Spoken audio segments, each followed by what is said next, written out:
You don't want to clean it up. What you got to do is, like, my mama told me this a long time ago, you got to get some lemon juice, right? Right, and you just got to put it all over it. If the acid is going to get the blood, and it's just going to get rid of it. And especially the terrorists do not like lemons. They won't tell you that, but I know firsthand from experience, terrorists do not like lemons. It's just weird. They don't like the saltiness. It's just, I don't know how to describe it. Sir, where are you calling from tonight? Well, I'm from Florida. Okay. If you know, and I just feel vulnerable because I feel like I'm just hanging off of the United States. You know, I'm originally from Texas, but I moved over here with my aunt, right? Right. But I just feel vulnerable because we're the only state that's sticking its nose. It's like I'm sticking my foot through the door, and I don't know who's on the other side. Like, we could get attacked at any moment, and all the other states aren't going to be able to help us because we're all the way at the end. We're at the bottom.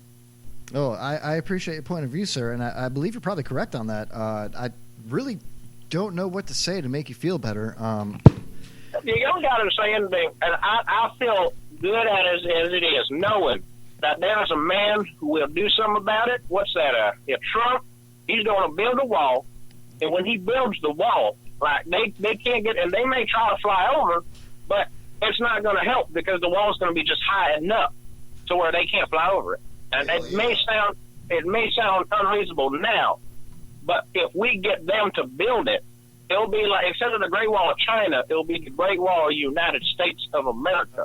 And it's going to be greater than any wall the Chinese made because the Chinese are smaller than us. So obviously their wall is going to be small compared to us. We're like twice their size, so our wall is going to be twice as big. That's just what I'm saying. I completely agree with you, and I think that homeless Chuck actually brought up a great idea. Hold on, get that body out of the way. Come here. Yeah, no, he's dead. Anyway, I have a question I'd like to pose to the caller. Are you actually trying to say that the refugees we have in the country currently should be the ones building the damn wall? Well, why don't we do that with all of our immigrants and all of our illegals? Why don't they build our wall?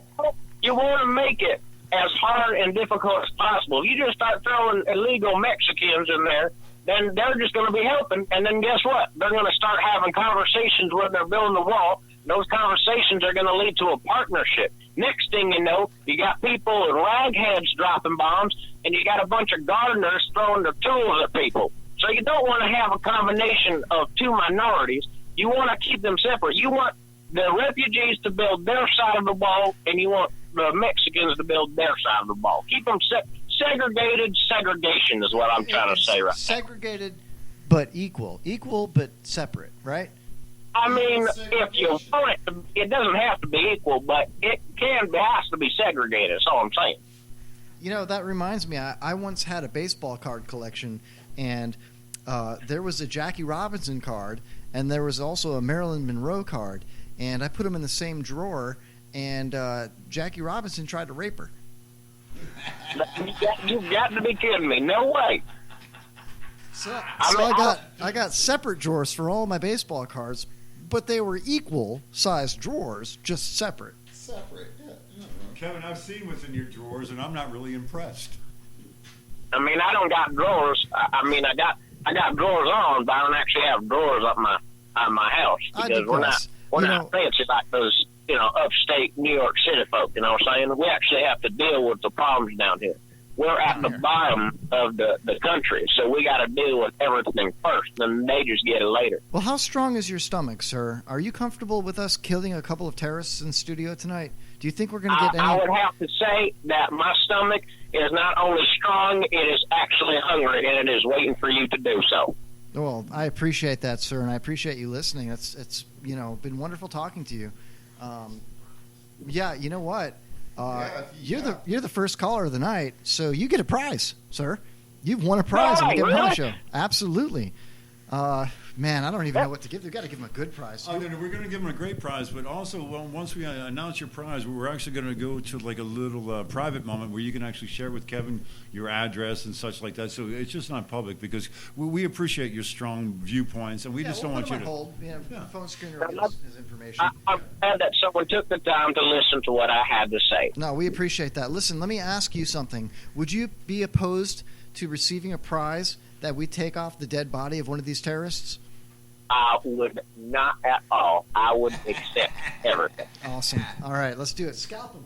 I'm going Redskins and scalping the If you could, bitch. as a bonus, could you take a selfie with the said body? Because I didn't get to see Bin Laden's body, but I would like to see this one. Yeah, we'll do that. Absolutely. The bodies are still warm, so we'll go ahead and take a selfie with the dead body, and maybe we'll make that your prize. We'll print that out and autograph it for you. How's that? I would love that very We'll much. get some real blood. We'll fingerprint it in blood. I could just mount it on the wall like it was. If I just hunted it down and got it myself, you know what I'm saying? Put that right up next to your striped bass on the wall, sir. Sounds great. Exactly. Thank you. No, what was it? Billy Bass that sang, right? Wasn't it? Yeah, let's not get into Billy Bass tonight, okay? I mean, that's another story, yeah. All right, sir. Hey, thank you. I don't think we can make a dead Muslim go, I've actually been working on my periscope just in case I can get into the system so they wouldn't know.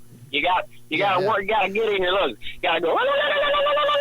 You know, and then you just got to go. It's usually followed by a boom. You know what I'm saying? But it's up to you. Whatever you want to do. I'll tell you what, sir. Why don't you go ahead and give us your best Muslim mating call right now, if you could, please. All right, I will give it. All right, here we go. You got to get it from your chest. It's from within. That's how they do it.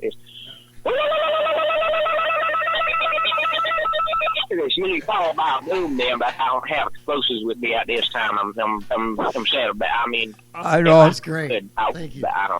I don't like to interrupt, and I don't think you gave it to us, but you got my curiosity up, friend. What part of Texas are you from originally? I'm from Dallas, Texas. Dallas. Yeah. You wouldn't be a Cowboy fan by any chance, would you? What'd you say? I can't. You're a little bit in the back. What? Are you a Cowboy fan? Well, I mean, they're not doing too good right now. They could be doing better, but you're a fan or you're not a fan? I didn't ask you to apologize for words. Like San Francisco 49ers. I don't know why the hell she likes them. Maybe because she's a gold digger. I don't know. But it's just, I guess you could say so. I don't really watch sports that much. I mean, I can do it whenever the TV works. Okay, the children to hold the antennas up and they get their arms tired, and then you got to beat them, and then they go to sleep, and you got to wait until they wake up. And it's just like that. Okay, sir. Well, listen, if you could go ahead and just message our Facebook page with a suitable address to send your, private message us, and we'll send you out your prize. We're gonna have to cut this short. We're running low on time here. We've got a whole studio to clean up here. It's really nasty. There's blood everywhere, man. I understand. You got Pops, to clean that studio. Keep it clean for the next terrorist. Thank you. Yeah, Pops actually he jumped on a grenade and he saved Jay Bird's life, man. So that's pretty awesome. That is amazing. Yeah. Well, thanks for calling, sir, and I look forward to sending you a present, and hopefully we'll listen to you again. What's your name again? My name? Yes, sir. Well, you just called me Bryce. It's Brice. I know it's kind of like city boy, but my mama had high hopes for me, but I did not see her. How many names do you have, sir? Hey, Bryce. What? Bryce. What'd you say? How many names do you have? Well, Bryce is my real name, but I prefer Justin. It sounds a little bit more attractive. Maybe like I'm a lawyer of some kind.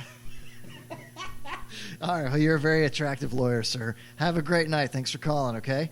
Have a great night, too. Yeah. There you go. Get rid of them. Bryce, everybody. Hates terrorists. All right. Love that Bryce guy. Whew. Well, that was a really intense hour, man. I don't know what to think about this. All I can keep thinking about is that was like our first two Syrian refugees that came into the studio, and both of them were clearly terrorists. And I thought we handpicked the best of the best. Kevin, what's going on? Dude, I can only really apologize. I can't really explain it. I really feel bad about murdering somebody, but it was self-defense. I mean, they had it coming. Who comes to a radio show? Now I understand why nobody else has ever done this before. Gentlemen, what body part is this on my lap? I can't identify this. I think it's a spleen, Chuck. Yeah, Taste it. Looks like a spleen. Yeah, it's probably. Jay, you still have that big grill out back, right? Yeah. All right. We could do this. I don't think I'd want to eat one of those. I'd rather eat. No, we all have dogs, man. Come on, I'm talking about disposing the bodies. Oh, feeding the dogs. Yeah, brother. Stay on focus. Stay focused. I don't want to go to the pen. But no, ladies and gentlemen, really, we're not trying to impose anything against the great Muslim people of the world, which I don't know what that means, but we are wanting to shoot some numbers out there that are insane because a lot of these people coming into this country could possibly be. Yeah, on a serious ISIS. note, really. And just before we even do that, real quick here, I do have a couple of chat messages here. That want to know, isn't there a woman who is in Two Laugh Crew that's supposed to be on the show tonight? I was hoping, I can't mention her name. So I guess that's a no then. I was hoping she was going to call in, and ironically or not, she has a dear friend of hers that was actually named Bryce that was supposed to call in. And then that's what threw me a curve, was our last caller said his name was Bryce. I don't believe they're one and the same. I'm not really sure what's going on with that, but I don't think it's possible that we could have two Bryces listening to our radio show. I mean, the chances. we don't even that- have two people listening. I mean, two Johns, maybe, but two Bryces, no. I Well, don't Jay, think so. I know your old occupation. You've had many a John. Well, he's been in a lot of Johns with people named John, something like that. All right, you guys want to hear this Johnson. audio real quick here? Absolutely. Yeah, Is this going to explain everything a little bit for us? I think it's going to make it a lot clearer hoping for a so. lot of our listeners. Yeah, just to, this is why we had the guests in tonight, and unfortunately it went sour. These things happen. We tried. Okay, gentlemen, I At least tell you what we're you all do. Kev, you lead us into this. I'm going to go get a mop, a vacuum, like a snow shovel. Write them down. Oh, he said. write it down, Yeah, write write them it down. F word. F bomb. Jesus Chuck's Christ. at 4. Nobody has anything. I was hypnotized earlier not to curse. Pops, What? Pardon me? I have my concerns about your hypnotistic skills. What? My name is Saba Ahmed. I'm a law student at American University. I am here to ask you a simple question. I know that we portray Islam and all Muslims as bad, but there's 1.8 billion Muslim followers of Islam. We have 8 million plus Muslim Americans in this country, and I don't see them represented here. But my question is, how can we fight an ideological war with weapons? How can we ever end this war? The jihadist ideology that you talk about, it's an ideology. How can you ever win this thing if you don't address it ideologically? Great question. I am so glad you're here, and I am so glad you brought that up because it gives us an opportunity to answer. What I find so amazing is since the beginning of this panel, which we are here about Benghazi attack against our people, not one person mentioned Muslims. We are here against Islam, or we're launching war against Muslims. We are here to discuss how 4 Americans died and what our government is doing. We were not here to bash Muslims. You were the one who brought up the issue about most Muslims, not us. And since you brought it up, allow me to elaborate with my answer. There are 1.2 billion Muslims in the world today. Of course, not all of them are radicals. The majority of them are peaceful people. The radicals are estimated to be between 15 to 25%, according to all intelligence services around the world. That leaves 75% of them peaceful people.